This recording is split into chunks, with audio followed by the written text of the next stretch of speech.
Hi, Adam, can you tell me your whole name? My name is Adam Selker. And what are you doing right here in this shop today? We are working on our Permeability Tester, which it will use a pump driven by a screw drive to push and pull water through a stream bed and measure the pressure, and in doing so, it will determine how permeable the stream bed is to water. Cool. And what's this machine doing back here that we're seeing? This is a 3D printer. It has a hot nozzle right about there, which extrudes molten plastic, and the plastic solidifies, and as it moves and extrudes, it can build a working part. What that is printing right now is another one of these bits right here. This part. Mm-hmm. And this is the screw drive that will will push the device up and down Yes. to pump the water into the riverbed, right? Mm-hmm. And this is the head of the pump right here. That's the So this will be piston. moving vertically. Okay. And this 3D printer, it uses software, so it's being driven off of here. Mm-hmm. How much longer does it have to make that print? It's got a little more than 15 minutes left. 15 minutes left. So it's putting on layers of plastic. How thick are those layers of plastic? At the moment, they're 1/4 of a millimeter thick. However, I've tested it down to about 1/10 of a millimeter. It works reliably, maybe a little less. And then the bed of that's heated, right? That Mm-hmm. holds the plastic in place better. And this has a little motor here that drives the plastic, right? It's pulling off of this spool of plastic over here. That's the medium, the ink. Mm-hmm. And it pulls it up through here using a gear and a bearing squishing the filament.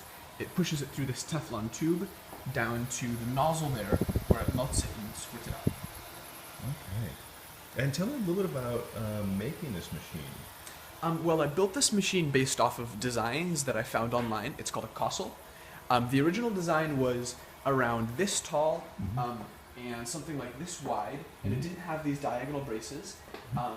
I expanded the design a bit, printed all these printed parts on our school's 3D printer. So it's a printed printer, and pieced it all together. I have modified the design a little, but most of it is all free open source models online. Great. And when you finish this device, are you going to publish it free and openly online? That's the plan, yeah. The one we have at the moment has things like this piston head, which was turned on a lathe. Hopefully I'll build a 3D model for that.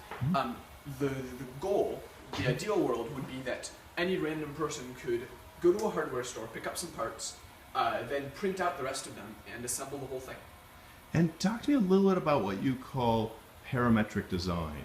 So if someone in England was using metric materials, where we use some inch materials, how would that parametric design work? Well, the parametric designs, in particular the 3D models. Here's an example of one of the models. This is the part that's printing right now. And it's defined by this bunch of code. And so all of these parameters here define the various lengths and distances and thicknesses of that model. Can you show the model? Sure.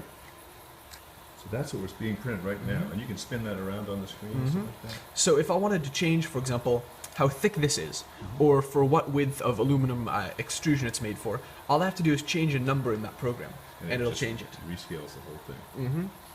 Okay. Hey, Adam, thanks very much, and good luck with your project. Thank you.